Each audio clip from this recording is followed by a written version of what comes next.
ओम शांति। ओम शांति। आज की तारीख है 29 अप्रैल 2020।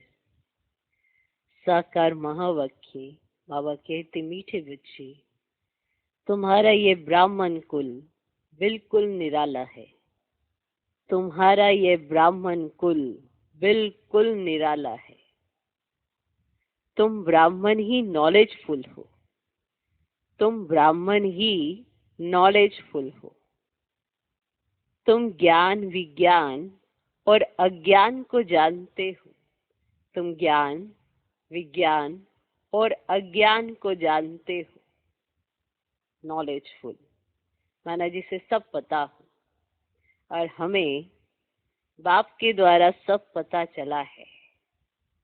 संगम युग पर और इस जीवन में ब्राह्मण कुल में हम ब्राह्मण बने और हमें बाबा के द्वारा सब पता चला। ज्ञान क्या है, विज्ञान क्या है, अज्ञान क्या है। ऐसी कौन सी बातें हैं जिसका अज्ञान है, और ऐसा क्या है जिसका आज हमको ज्ञान है। और विज्ञान क्या है। सत्युग में भी विज्ञान है, यहाँ भी विज्ञान है, पर दोनों विज्ञान में अंतर है। यहाँ का विज्ञान सुख के साथ दुख देगा और वहाँ का विज्ञान सुख ही देगा। पर विज्ञान योग को भी कहा जाता है। ज्ञान, समझ, योग, जोड़ एक बाप के साथ। और जब हमारा जोड़ हो जाता है एक बाप के साथ, तो हमें ज्ञान आता है, समझ आती है, तो अज्ञान दूर हो जाता है। और अज्ञान अंधेरा होता है, ज्ञान रोशनी होती है। ज्ञान दिन है और अंधकार रात है। अज्ञान समझ नहीं। जब किसी भी चीज की समझ नहीं होती तो धक्का खाना पड़ता है, और जब समझ आ जाती है तो उसे करना बहुत सहज होता है। आज हम हैं ब्राह्मण, पर ऐसा कुछ भी नहीं बचा है जो हम ना कर सके। असंभव हम ब्राह्मण के लिए कुछ नहीं, क्योंकि डायरेक्ट ऑल माइटी अथॉरिटी का साथ होने के कारण आज समर्थता हम ब्राह्मणों के अंदर आ गई है। हम कुछ भी कर सकते हैं। इस बात का ज्ञान है, और इस बात का अज्ञान था कि आत्मा क्या है, परमात्मा क्या है, इसकी समझ आ गई है। तो समझ मिलना बहुत जरूरी है। समझदार तो बनना हर कोई चाहता है, पर ज्ञान लेना नहीं चाहता है, क्योंकि ज्ञान की सही समझ नहीं है। तो ज्ञान से मिलती है समझ, और समझ से होती है समझदार बुद्धि, विशाल बुद्धि। जो उसको जीवन में लाता है वही समझदार कहलाया जाता है। ऐसे हम सुनते रहें, बहुत है सुनने। भक्ति मार्ग में भी बहुत सुनते थे, जितना ज्ञान मार्ग में नहीं सुन रहे हैं, जितना भक्ति मार्ग में सुनते थे। सुबह से शुरू होते थे, रात्रि तक अच्छा अच्छा सुनने का ऐसे सोचते थे कि हम अच्छा सोच रहे हैं, अच्छा सुन रहे हैं, पर फिर भी विकर्म होते थे, क्योंकि सही और गलत की पहचान नहीं थी। माना ज्ञान नहीं था तो विज्ञान नहीं था। विज्ञान योगी नहीं, याद की यात्रा नहीं, और हम अपने आप में बहुत ऊंचा समझते थे कि हम तो भगवान के लाडले हैं, आस्तिक हैं। जो भगवान को नहीं मानते वो नास्तिक हैं। हम भगवान को मानते हैं, मानते थे, पर जानते तो नहीं थे ना।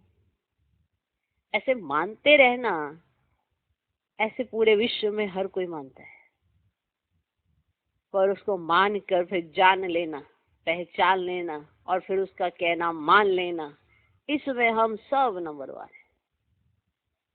चाहे हम भले ब्राह्मण बने हैं, ब्राह्मण बने में भी हम सब नंबरवार हैं। हमारा पुरुषार्थ डिपेंड इसी बात पे करता है कि हमने जाना, पहचाना और माना कितना। हमने कितना बाप को जाना है, कितना उन्हें पहचाना है, और कितना उनका कहना माना है। इन तीन बातों पर हमारा पुरुषार्थ निर्भर करता है। इसलिए कहा जाता है नंबर वार पुरुषार्थ अनुसार। तो बाप को जानना, बाप को पहचानना और फिर उनका कहना मानना, जो ये 3 बातें अपने जीवन में धारण कर लेता है वही नंबर 1 पोजीशन पाता है। क्योंकि पोजीशन कैसे पाई जा सकती है ये भी बाबा ही समझाता है। हम बाप के बने, सभी बन गए, एडॉप्टेड हो गए, सबको बाप ने अडॉप्ट किया। अंधेरे में थे, रोशनी में ले आए। अब एडॉप्ट होने के बाद कौन सपूत, कौन कपूत, क्योंकि हमें तब एडॉप्ट किया गया जब हम पतित थे। हमारी एडॉप्शन हुई, हमें बाप ने अपनी गोद में उठाया। अब तय करेगा हमारा पुरुषार्थ कि हम क्या बनेंगे। बाप का कितना कहना मानते हैं। बाप ने दलदल से निकाल कर अपनी गोद में बिठा लिया है, इसीलिए बच्चे सब हैं। बच्चे तो सब हैं, पर बच्चों में भी सच्चे बच्चे कौन है ये तय करता है हमारा पुरुषार्थ। इसी में बात आती है जानना, पहचानना और उनका कहना मानना। इसलिए हम सब नंबरवार हैं। जान सब जाते हैं, भगवान है जान जाते हैं, पर पहचान कोई कोई जाते हैं। इसीलिए कहा कोटों में कोई, कोई में भी कोई और कोई में भी कोई, जो मुझे जानता, पहचानता है और मेरा कहना मानता है। तो हमें इतनी नॉलेज मिल रही है कि हम ब्राह्मण नॉलेजफुल कहलाए जाते हैं। इसीलिए भक्ति मार्ग में भी ब्राह्मणों को सर्वश्रेष्ठ कहा जाता है कि इन्हें नॉलेज है। तो ये ब्राह्मण कब नॉलेजफुल बने? जब नॉलेजफुल बाप आया, ज्ञान का सागर बाप आया, उन्होंने हमें ज्ञान सुनाया तो हम नॉलेजफुल बने। जैसे तुम्हारा ये जो ब्राह्मण कुल है ना, बिल्कुल निराला है। इसीलिए भक्ति मार्ग में भी इसका गायन है। और अभी आप नॉलेजफुल बन जाते हो, ज्ञान विज्ञान अज्ञान को जानते हो, माना समझ मिल गई है। अब रहा पुरुषार्थ। ओके, आज का प्रश्न, किस सहज पुरुषार्थ से तुम बच्चों की दिल सब बातों से हट जाएगी? किस सहज पुरुषार्थ से, माना कौन सा सहज पुरुषार्थ है जिससे तुम बच्चों की दिल सब बातों से हट जाएगी?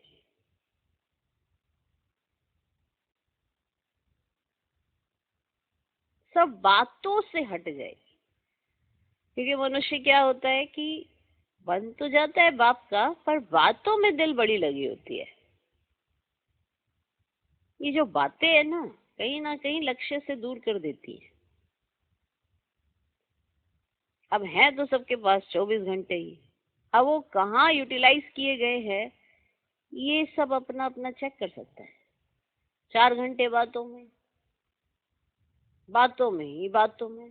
अब बातों को कोई स्वरूप तो दो। आपने 1 घंटा बात की, क्या प्राप्त हुआ? वापिस से 1 घंटा बात करने के बाद लास्ट में फिर उदासी हाथ लगी। तो और इस दुनिया में जितनी भी हैं क्या है? बातें ही है। इसकी बात, उसकी बात, तेरी बात, मेरी बात, बस इसी में। तो बताओ, किस सहज पुरुषार्थ से तुम बच्चों की दिल सब बातों से हटती जाएगी? उत्तर, सिर्फ रूहानी धंधे में लग जाओ।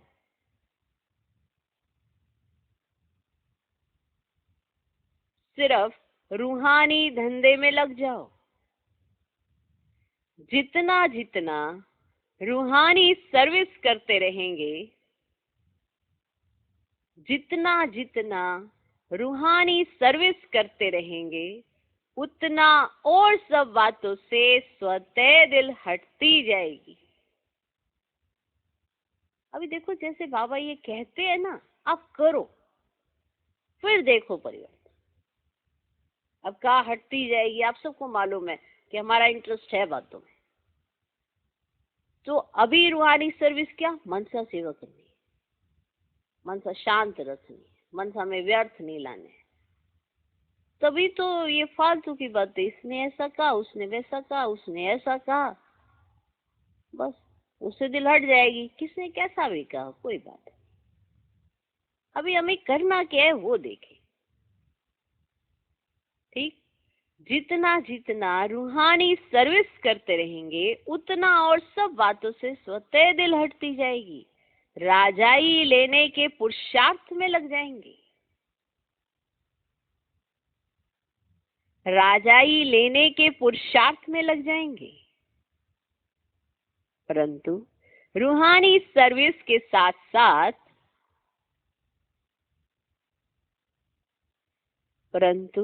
रूहानी सर्विस के साथ साथ जो रचना रची है उसकी भी संभाल करनी है।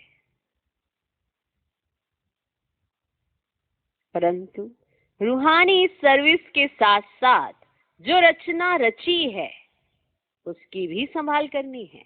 माना बैलेंस, एक ऐसा बैलेंस जिस पर बाप बलिहार जाए कि हर बात की समझ। इसलिए कहा जाता है समझदार आत्मा हर कार्य में सफल होती है, जो समझ से चलती है। तो बाबा क्या समझाना चाहते हैं, इसको भी जो समझ जाए वंडर है। क्योंकि भगवान जो समझाते हैं वो एक्यूरेट हमारी समझ में आ जाए, हम इसके लिए भी कहे भगवान ऐसी बुद्धि रखना जो आप समझाओ वो मेरी समझ में आ जाए। अब भगवान संस्कृत तो बोलते नहीं है, ठीक, तमिल तो बोलते नहीं है, कन्नड़ तो बोलते नहीं है, हिंदी बोलते हैं, और हम सब भी हिंदी ही जानते हैं। और जब आप नहीं बोलते तो आंखों की भाषा हमें उनकी समझ में आए, उसके लिए हमारी आंख बात में लगी होनी चाहिए, तभी तो उनकी भाषा भी समझ में आएगी। जहां तक आपकी बुद्धि की एकाग्रता होगी, जिसमें लगी होगी, उसी की भाषा समझ पाएगी। अगर अनुमान में रहेंगे तो बाप कुछ समझाएंगे, आप समझेंगे कुछ। ओके, तो बाबा जो कह रहे हैं कि रूहानी सर्विस के साथ साथ जो रचना रची है उसकी भी संभाल करनी है। कि ऐसे घर बार छोड़ के आके बाबा हम आ गए रूहानी सर्विस में, बाकी आप जानो, और 4 दिन रहे और फिर वापस से, तो ऐसे नहीं करना है ना। तो अगर रचना है, कोई संभाल करने वाला नहीं है, तो आपको तो करनी ही है। हाँ, कोई ऐसे होते हैं माना सर्विसेबल, तो फिर उसके लिए अलग डायरेक्शंस होते हैं। ओके, तो रूहानी सर्विस के साथ साथ जो रचना रची है उसकी भी संभाल करनी है। आज का गीत है जो पिया के साथ है उस पर ज्ञान की बरसात है। ओम शांति। पिया कहा जाता है बाप को। अब बाप के आगे तो बच्चे बैठे हैं।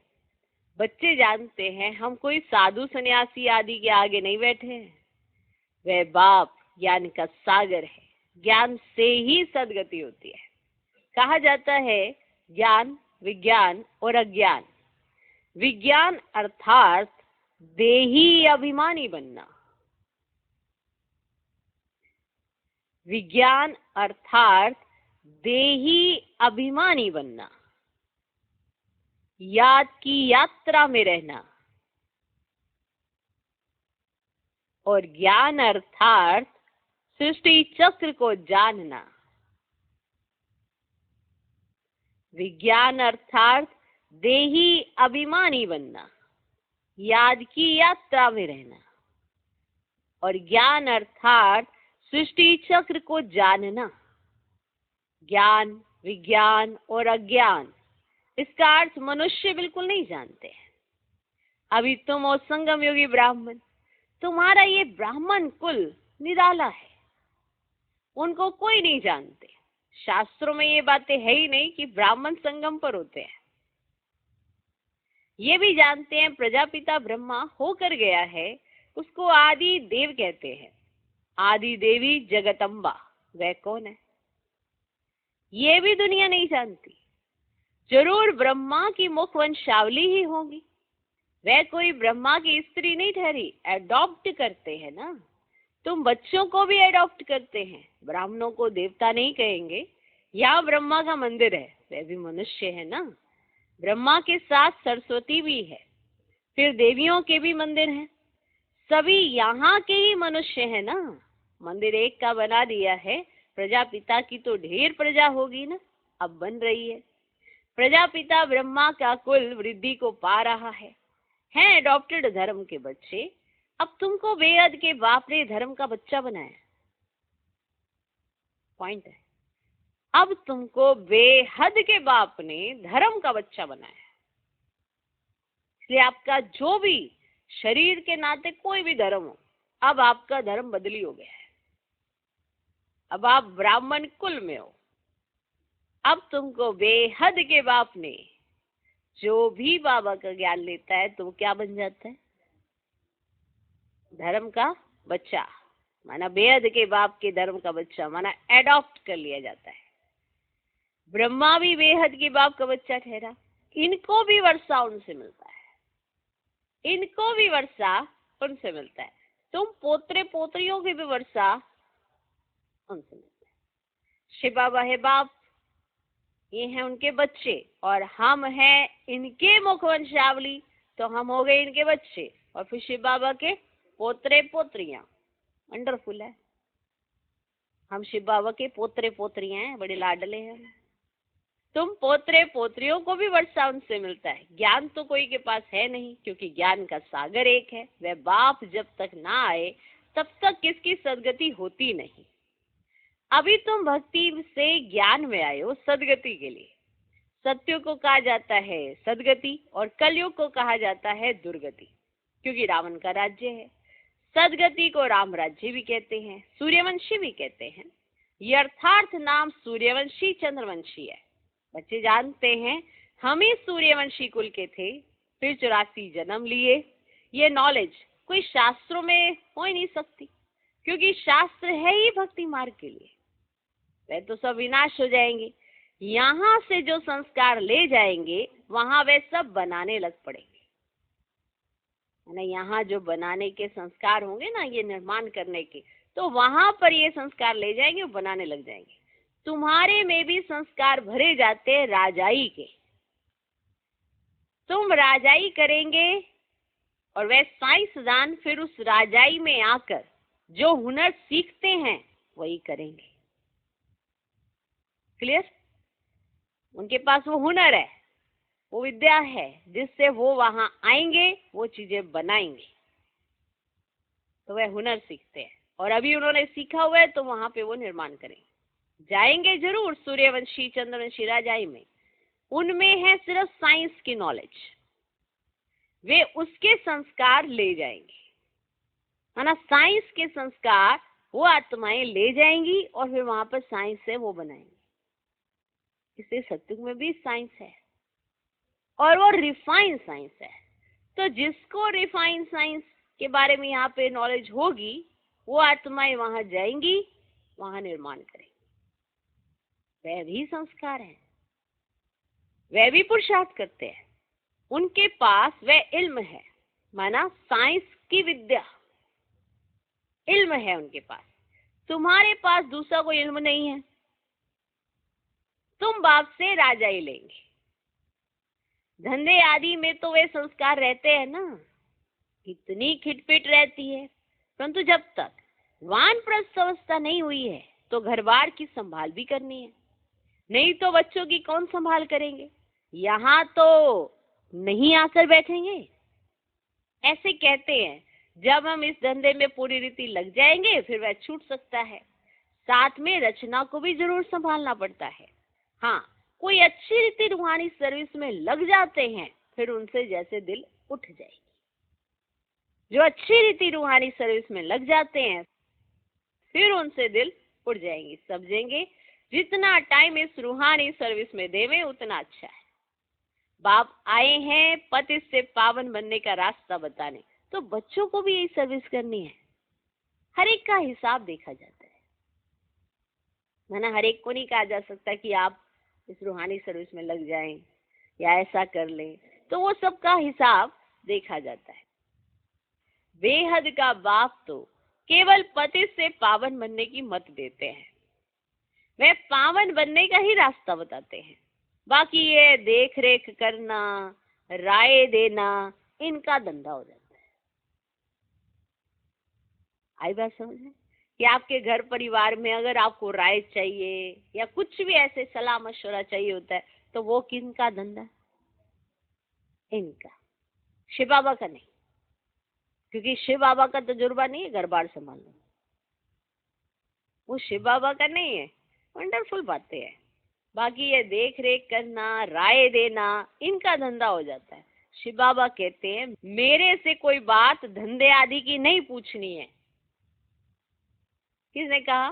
शिव बाबा ने। मेरे को तुमने बुलाया है कि आकर पति से पावन बनाओ, तो हम इन द्वारा तुमको बना रहा हूं। ये भी बाप है, ये भी बाप है। इनकी मत पर चलना पड़े, उनकी रूहानी मत, इनकी जिस्मानी। मैंने ये आपको बताएंगे कि कब कहाँ क्या करना है, कैसे करना है। शिव बाबा आते पति से पावन बनाने, ज्ञान सुनाते, समझाते, साथ में ये भी होते हैं। इसलिए तो बाप दादा कहा जाता है ना। वंडरफुल बातें हैं, वंडरफुल। जिसने बाबा को जान लिया, पहचान लिया ना, तो उन्हें समझ में आ जाएगा। अब जैसे आप कार्य व्यवहार होता है, कुछ भी होता है, यज्ञ में कुछ भी इतनी सारी बातें होती है जो बाबा समझाते हैं, तो वो कौन देख के समझा रहे हैं? ब्रह्मा बाबा अनुभव से बता रहे हैं। इसीलिए मुरलियों में आता है ना कि ये मेरा अनुभव है, मैंने ऐसे देखा है। फिर शिव बाबा, ब्रह्मा बाबा के अनुभव सुनाते हैं। इनने भी बहुत भक्ति की है, इधर उधर पता नहीं कहाँ कहाँ गए हैं। तो ऐसे बाबा और बड़ा बाबा दोनों की ऐसे रूर याद चलती है। और फिर हम सुनते हैं मुरली। अलग अलग कंट्रास्ट नहीं करना कभी भी मुरली में कि ये बाबा ने कहा या दादा ने कहा या ब्रह्मा बाबा ने कहा या शिव बाबा। जो ब्रह्मा बाप की ना सुने वो शिव बाप की कहाँ से सुन लेगा? उसको समझ ही नहीं आनी है, क्योंकि शिव बाबा तो फिर बेअद है, बेअंत है। उनकी नॉलेज भी समझ नहीं आनी है। जब तक ये साथ में ना लगे ना, तो वो ये सब ऊपर नीचे ही हमें समझ नहीं आ सकता, क्योंकि ये सबसे नंबर 1 अनुभवी है ना। तो ये अपने अनुभव के आधार पर हमको, बच्चों को समझाते हैं, गाइड करते हैं। मुरली में बहुत सारी बातें आती है, समझ मिलती है ना। अब जब दैवी गुणों की धारणा पर मुरलियाँ चल रही हैं, तो वो कौन समझाना चाहते हैं? दैवी गुणों पर कौन डिटेल में देना चाहते हैं? शिव बाबा तो कहेंगे सर्वगुण संपन्न बनो, लेकिन कैसे बनना है, क्या होना है, क्या ऊपर नीचे होता है, तो वो ये ब्रह्मा बाबा समझाते हैं। मजा तो बड़ा आता है अगर सही तरीके से आपने बाप दादा को समझ लिया ना। फिर आती है मुरली की, मानो जो टेस्ट आती है ना सही मायने में, तब आता मुरली का टेस्ट। ऐसे नहीं आ सकता। ओके, वंडरफुल है, मजा आता है। तो बाकी ये देख रेख करना, राय देना, इनका धंधा हो जाता है। शिव बाबा कहते हैं मेरे से कोई बात धंधे आदि की नहीं पूछनी है। मेरे को तुमने बुलाया है कि आकर पति से पावन बनाओ, तो हम इन द्वारा तुमको बना रहा हूं। ये भी बाप है, इनकी मत पर चलना पड़े। उनकी रूहानी मत, इनकी जिस्मानी, इनके ऊपर भी कितनी रिस्पॉन्सिबिलिटी रहती है। इनके ऊपर कितनी रिस्पॉन्सिबिलिटी रहती है। ये भी कहते रहते हैं कि बाप का फरमान है माम एकम याद करो, बाप की मत पर चलो। बाकी बच्चों को कुछ भी पूछना पड़ता है, नौकरी में कैसे चलें, इन बातों को ये साकार बाबा अच्छी तरह समझा सकते हैं। अनुभवी है, ये बताते रहेंगे ऐसे ऐसे मैं करता हूँ, इनको देख सीखना है। ये सिखाते रहेंगे, क्योंकि ये है सबसे आगे, यह सबसे आगे। सब तूफान पहले इनके पास आते हैं, इसीलिए सबसे रुस्तम यह है, तब तो ऊंच पद भी पाते हैं। माया रुस्तम हो लड़ती है, इसने फट से सब कुछ छोड़ दिया। इनका पाठ था, बाबा ने इनसे ये करा दिया। करन करावन हार तो वह है ना, खुशी से छोड़ दिया, साक्षात्कार हो गया। अब कहीं कहते हैं कि बाबा को साक्षात्कार हुआ इसीलिए बाबा ने छोड़ दिया, हमको नहीं हुआ तो हम नहीं छोड़ पा रहे। आपको अगर हो भी जाए, कहीं ना कहीं अगर रगें जुड़ी हुई हैं, तो साक्षात्कार का भी अर्थ नहीं समझ पाएंगे आप। इनकी रगें नहीं जुड़ी थी, और यही इनके पुरुषार्थ का मूल है कि इन्होंने अपने आप को बाप पे कुर्बान कर दिया, फट से सब कुछ छोड़ दिया। आज हमें भी हम छोड़ते हैं, पर सोचते हैं थोड़ा धीरे धीरे छोड़ेंगे, ऐसे थोड़ा फट से छूट जाता है। लेकिन इन्होंने एक संकल्प भी नहीं चलाया और फट से सब कुछ छोड़ दिया। फिर कहा कि करण करावनहार बाप है, ये है निरहंकारिता। तो खुशी से छोड़ दिया, साक्षात्कार हो गया। अब हम विश्व के मालिक बनते हैं। ये पाई पैसे की चीज हम क्या करेंगे? जब विश्व का मालिक बना मिल रहा हो तो पाई पैसे की चीज के पीछे जाएंगे? ये है इनकी बुद्धि। मनुष्य क्या समझते हैं, अभी तो जो मिल रहा है उसको ले ले, बाकी का हमें तो पता नहीं। इनका निश्चय कि शिव बाबा ने जो कहा वही सत्य है, वही अर्थार्थ सत्य है, और उसके आधार पर इन्होंने अपने जीवन में जो उन्होंने कहा वो कर दिया। ऐसा चिंतन हमें फॉलो करना चाहिए। तो साक्षात्कार भी हो गया कि अब हम विश्व के मालिक बनते हैं। ये पाई पैसे की चीज हम क्या करेंगे? विनाश का साक्षात्कार भी करा दिया। समझ गए इस पुरानी दुनिया का विनाश होना है। हमको फिर से राजाई मिलती है तो फट से वह छोड़ दिया। अब तो बाप की मत पर चलना है। बाप कहते हैं मुझे याद कर। ड्रामा अनुसार भट्टी बननी थी। मनुष्य थोड़े ही समझते हैं कि इतने ये सब क्यों भागे। ये कोई साधु संत तो नहीं, ये तो सिंपल है। इसने किसको भगाया भी नहीं। कृष्ण का चरित्र कोई है नहीं। मनुष्य मात्र की महिमा कोई है नहीं। महिमा है तो एक बाप की।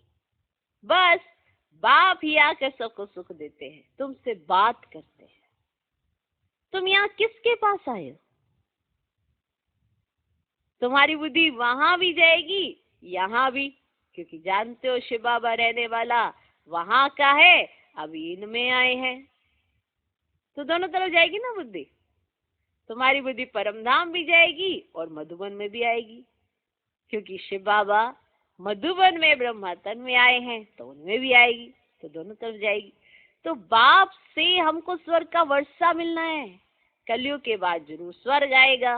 कृष्ण भी बाप से वर्षा लेकर जा राजाई करते हैं। इसमें चरित्र की तो बात ही नहीं है। कोई ऐसा करने या दिखाने की, चरित्र की कोई बात ही नहीं है। चरित्र क्या होता है? जो कर्मों द्वारा की हुई एक्टिविटीज होती है वो चरित्र बनते हैं। माना कर्मों का चित्र, वो है चरित्र। कि आपके कर्म कैसे भले साधारण हो, लेकिन अगर रॉयल हैं तो वो चरित्र गाए जाते हैं। तो श्री कृष्ण को ऐसे कोई चरित्र दिखाने की जरूरत ही नहीं, क्योंकि वहां तो सब कुछ पावन है, किसी के आगे दिखाना ही नहीं। तो चरित्र की तो कोई बात ही नहीं है। जैसे राजा के पास प्रिंस पैदा होता है, स्कूल में पढ़कर फिर बड़ा होकर गद्दी लेगा, इसमें महिमा व चरित्र की बात नहीं। राजा के घर में पैदा हो जाना ही उसका कर्म, उसके कर्म का फल है। लेकिन अब वो राजा बन गया, गद्दी मिल गई, लेकिन ऐसा तो अभी उसने कुछ किया नहीं, तो चरित्र की यहाँ पे कोई बात नहीं। ऊंच से ऊंच एक बाप ही है, महिमा भी उनकी होती है, ये भी उनका परिचय देते हैं। अगर वह कहें मैं कहता हूं तो मनुष्य समझेंगे ये अपने लिए कहते हैं। ये बातें तुम बच्चे समझते हो। भगवान को कभी भी मनुष्य नहीं कह सकते। वह तो एक ही निराकार है, परम धाम में रहते हैं। तुम्हारी बुद्धि ऊपर में भी जाती है फिर नीचे भी आती है। ऊपर क्यों जाती है? क्योंकि परम धाम में शिव बाबा। नीचे क्यों आती है? क्योंकि मधुबन में ब्रह्मा बाबा। साकार महावाक्य सुन रहे हैं ना। परम धाम में शिव बाबा, और नीचे क्यों आती है?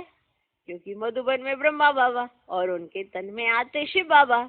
तो इसीलिए कि शिव बाबा कहाँ है, तो दोनों तरफ आपकी बुद्धि जाती है। बाबा दूर देश से पराए देश में आकर हमको बढ़ाए, फिर चले जाते हैं।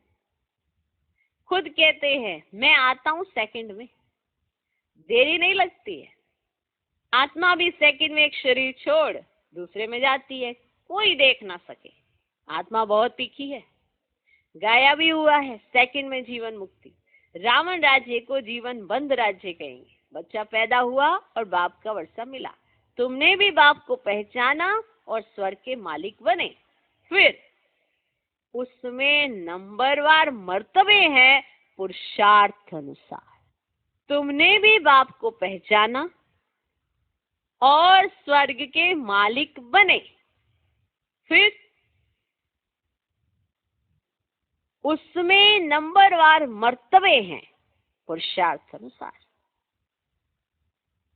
माना हम सबको बाबा का परिचय मिला, ओके, सबने बाबा को पहचान लिया और सब जैसे कहते हैं ना हम भारत देश के वासी हैं, ऐसे ही सब स्वर्ग के मालिक बने।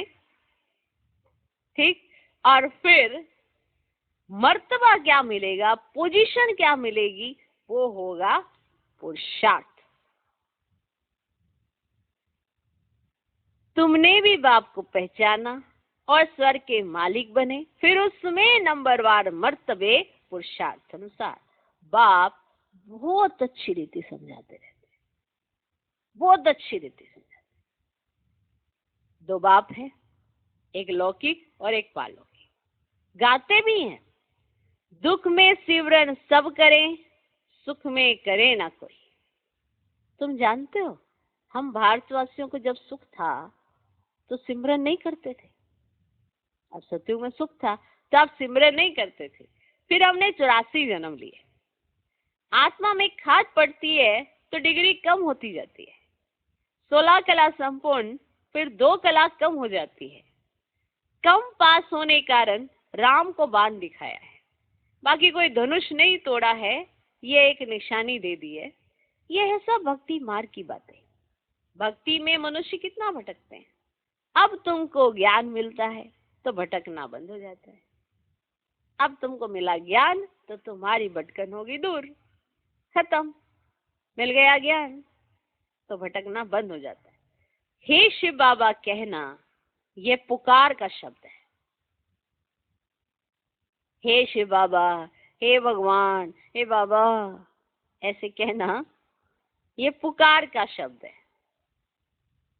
तुमको हे शब्द नहीं कहना है।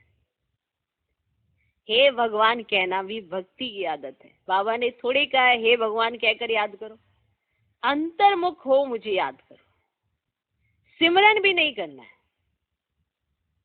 सिमरन भी भक्ति मार्ग का अक्षर है। तुमको बाप का परिचय मिला, अब बाप की श्रीमत पर चलो। ऐसे बाप को याद करो जैसे लौकिक बच्चे देहधारी बाप को याद करते हैं, इस रीति से याद करो। खुद भी देह अभिमान में है तो याद भी देहधारी बाप को याद करते हैं। माना जैसे उनको ऐसे माना देहधारी में, देह में बुलाना चाहते हैं। पारलौकिक बाप तो है ही देही अभिमानी, इसमें आते हैं तो भी देह अभिमानी नहीं होते। इनमें आते हैं तो भी वो देह अभिमानी नहीं होते। कहते हैं हमने ये लोन लिया है, तुमको ज्ञान देने लिए मैं ये लोन लेता हूँ। ज्ञान सागर हूँ परंतु ज्ञान कैसे दूं? गर्भ में तो तुम जाते हो, मैं थोड़ी गर्भ में जाता हूँ। मेरी गति मत ही न्यारी है। बाप इसमें आते हैं ये भी कोई नहीं जानते। कहते भी हैं ब्रह्मा द्वारा स्थापना, परंतु कैसे ब्रह्मा द्वारा स्थापना करते हैं, क्या प्रेरणा देंगे? क्या प्रेरणा देंगे? बाप कहते हैं मैं साधारण तन में आता हूँ, उसका नाम ब्रह्मा रखता हूँ, क्योंकि संन्यास करते हैं ना, वेद का संन्यास करते हैं ना तो नाम बदली हो जाता है। तुम बच्चे जानते हो अभी ब्राह्मणों की माला नहीं बन सकती, क्योंकि टूटते रहते हैं, क्योंकि टूटते रहते हैं। जब ब्राह्मण फाइनल बन जाते हैं तब रुद्र माला बनती है, फिर विष्णु की माला में जाते हैं। रुद्र माला जिसमें सारे ब्राह्मणों को पिरोया जाएगा, रुद्र माला वो। अब उस रुद्र माला में विष्णु की माला वो जो स्टार्टिंग में आएंगे, और फिर विजयी माला, वैजयंती माला, वो 108 माला के मंत्र।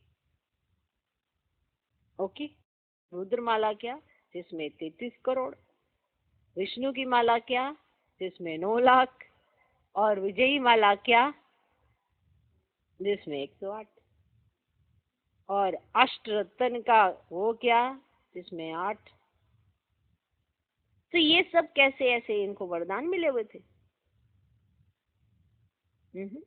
वर्तमान में जब ये बाप से मिले तो बस फिर बाप से ही मिले, न मन बुद्धि से किसी के पास लगे, न ही मन बुद्धि से किसी के पास गए। इन्होंने बाप का ही सुना और बाप के ही रहे। इसीलिए अष्टरत्न और 108 की माला के मन के गाए जाते हैं। क्या इनके सामने पेपर नहीं आए? इनके सामने खूब पेपर आए और इन्होंने हर पेपर पे जीत पाई, इसीलिए विजयी रतन गाए जाते हैं। वंडरफुल है। जब ब्राह्मण फाइनल बन जाते हैं तब रुद्र माला बनती है, फिर विष्णु की माला में जाते हैं। माला में आने के लिए याद की यात्रा चाहिए। माला में आने के लिए याद की यात्रा चाहिए। अभी तुम्हारी बुद्धि में है कि हम सो पहले सतो प्रधान थे, फिर सतो रजो तमो में आते हैं। हम सो का भी अर्थ है ना, ओम का अर्थ अलग है। ओम माना आत्मा, फिर वही आत्मा कहती है हम सो देवता, क्षत्रिय, वैश्य, शूद्र, ब्राह्मण, फिर देवता। वो लोग फिर कह देते आत्मा सो परमात्मा। तुम्हारा ओम और हम सो का अर्थ बिल्कुल अलग है। हम आत्मा हैं, फिर आत्मा वर्णों में आती है। हम आत्मा सो पहले देवता, क्षत्रिय बनते हैं। ऐसे नहीं कि आत्मा सो परमात्मा। ज्ञान पूरा ना होने के कारण अर्थ ही मुझा दिया है। ज्ञान पूरा नहीं, समझ पूरी नहीं, तो उसके अर्थ को मुझा दिया है। अहम ब्रह्म कहते हैं, यह भी रोंग है। बाप कहते हैं मैं रचना का मालिक तो बनता नहीं, इस रचना के मालिक तुम हो, विश्व के भी मालिक तुम बनते हो। ब्रह्म तो तत्व है, तुम आत्मा से इस रचना के मालिक बनते हो। अभी बाप सब वेदों शास्त्रों का यथार्थ अर्थ वैध समझाते हैं, वही सुनाते हैं। अभी तो पढ़ते रहना है। बाप तुम्हें नई नई बातें समझाते रहते हैं। भक्ति क्या कहती है, ज्ञान क्या कहता है। भक्ति मार्ग में मंदिर बनाए, जब तब किए, पैसा बर्बाद किया। तुम्हारे मंदिरों को बहुतों ने लूटा है, ये भी ड्रामा में पार्ट है। फिर जरूर उन्हों से भी वापस मिलना है। लूट के ले गए, चला गया उनके पास, फिर उनसे वापस भी जरूर मिलना है। अभी देखो कितना दे रहे हैं, दिन प्रतिदिन बढ़ाते रहते हैं, ये भी लेते रहते हैं। उन्होंने जितना लिया है उतना ही पूरा हिसाब देंगे। तुम्हारे पैसे जो खाए हैं वह हप नहीं कर सकते। भारत तो अविनाशी खंड है ना, बाप का बर्थ प्लेस है, यहाँ ही बाप आते हैं। बाप के खंड से ही ले जाते हैं तो वापस देना पड़े। बाप के खंड से ले जाते हैं तो फिर अभी क्या कर रहे हैं, वापस देना पड़े। समय पर देखो कैसे मिलता है। ये बातें तुम जानते हो, उनको थोड़ी पता है विनाश किस समय आएगा। गवर्नमेंट भी ये बातें मानेगी नहीं। ड्रामा में नूंद है, कर्जा उठाते ही रहते हैं, रिटर्न हो रहा है। तुम जानते हो हमारी राजधानी से बहुत पैसे ले गए हैं, सो फिर दे रहे हैं। तुमको कोई बात का फिक्र नहीं है। फिक्र रहता है सिर्फ बाप को याद करने का, याद से ही पाप भस्म होंगे। और कोई फिक्र है तुम्हें? तुम्हें और किसी बात का फिक्र नहीं रहना चाहिए। तुमको फिक्र है बाप को याद करने का, याद से ही पाप भस्म होंगे। नॉलेज तो बहुत सहज है, अब जो जितना पुरुषार्थ करे, श्रीमत तो मिलती रहती है। अविनाशी सर्जन से हर बात में मत लेनी पड़े, हर बात में मत लेनी पड़े। अच्छा, मीठे मीठे सिकिलदे बच्चों प्रति माता पिता बाप दादा का याद, प्यार और गुड मॉर्निंग। रूहानी बाप की रूहानी बच्चों को नमस्ते। हम रूहानी बच्चों की भी रूहानी बाप को नमस्ते नमस्ते नमस्ते। Good morning good morning good morning. धारणा के लिए मुख्य सार, पहला पॉइंट, जितना टाइम मिले उतना टाइम ये रूहानी धंधा करना है। जितना टाइम मिले उतना टाइम ये रूहानी धंधा करना है। रूहानी धंधे के संस्कार डालने हैं। देखो कितनी वंडरफुल बात बाबा ने बताई कि वो विज्ञान से माना साइंस से वो वाले संस्कार डाल के लेके जाएंगे अपने अंदर, और आपको रूहानी धंधे के संस्कार डालने हैं, माना राजाई करने के संस्कार डालने हैं अपने अंदर। अभी आप विश्व के कल्याण के प्रति सोचोगे तब वहां पर विश्व महाराजा विश्व महारानी बन सकते हैं। अगर अभी आप सबके साथ अच्छे व्यवहार में, बहुत अच्छे सबके साथ आपका मुख मीठा यानी रहता है, कड़वा नहीं होता है, लून पानी नहीं होते हो, शिरखंड होके रहते हो, तो वहां पे राजा बन सकेंगे। अगर यहाँ पे आपकी खिटपिट रहती है और सबके साथ आप घुल मिल के नहीं रह सकते, तो आपके अंदर वो लक्षण नहीं है, माना संस्कार नहीं है कि आप ऐसे राज्य कर सकें। अगर आपके अपनी मन बुद्धि और अपनी कर्मेंद्रियां आपके कंट्रोल में नहीं है, तो आप विश्व को कैसे कंट्रोल करेंगे? रूहानी धंधे के संस्कार डालने, पतितों को पावन बनाने की सर्विस करनी है। पतितों को पावन बनाने की सर्विस करनी है। जितना टाइम मिले उतना टाइम ये रूहानी धंधा करना है।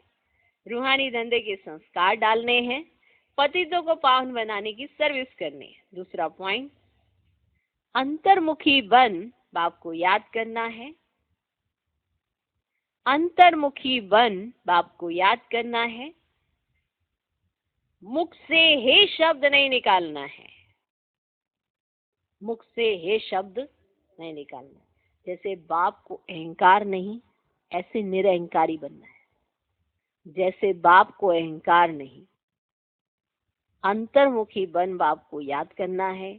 मुख से हे शब्द नहीं निकालना है। जैसे बाप को अहंकार नहीं, ऐसे निरअहंकारी बनना है। हमें किस बात का अहंकार है? जरूर सोचें। अंतर्मुखी बन बाप को याद करना है। मुख से हे शब्द नहीं निकालना है। जैसे बाप को अहंकार नहीं, ऐसे निरअहंकारी बनना है। जैसे बाप को अहंकार नहीं, ऐसे निरअहंकारी बनना है। जैसे बाप को अहंकार नहीं, ऐसे निरअहंकारी बनना है। आज का वरदान, संगठित रूप में एक रस स्थिति के अभ्यास द्वारा विजय का नगाड़ा बजाने वाले एवर रेडी भव। संगठित रूप में एक रस स्थिति के अभ्यास द्वारा विजय का नगाड़ा बजाने वाले एवर रेडी भव। विश्व में विजय का नगाड़ा तब बजेगा जब सभी के सब संकल्प एक संकल्प में समा जाएंगे। विश्व में विजय का नगाड़ा तब बजेगा जब सभी के सब संकल्प एक संकल्प में समा जाएंगे। संगठित रूप में जब एक सेकंड में सभी एक रस स्थिति में स्थित हो जाएं, तब कहेंगे एवर रेडी। एक सेकंड में एक मत, एक रस स्थिति और एक संकल्प में स्थित होने की ही निशानी अंगुली दिखाई है, जिस अंगुली से कलयुगी पर्वत उठ जाता है। इसीलिए संगठित रूप में एक रस स्थिति बनाने का अभ्यास करो, तभी विश्व के अंदर शक्ति सेना का नाम बाला होगा। आज का स्लोगन, श्रेष्ठ पुरुषार्थ में थकावट आना। श्रेष्ठ पुरुषार्थ में, देखो हमारा जीवन है श्रेष्ठ, तो जो हम पुरुषार्थ कर रहे हैं वो भी है श्रेष्ठ। और अगर उसमें आप थक गए हो तो यह भी आलस्य की निशानी है। ऐसा नहीं कह सकते मेरे साथ ही ऐसा होता है, मैं क्या करूं, मैं तो बहुत मेहनत करती, मैं तो बहुत मेहनत करता, फिर भी मेरे साथ ऐसा हो जाता है। कोई आप साधारण तो हो नहीं, और बाप की नजर है आपके ऊपर, डायरेक्ट ऑलमाइटी अथॉरिटी की संतान हो, फिर भी आप पुरुषार्थ करते, अगर थक जाते हो तो ये आलस्य है और कुछ नहीं। पुरुषार्थ की थकावट आलस्य की निशानी है।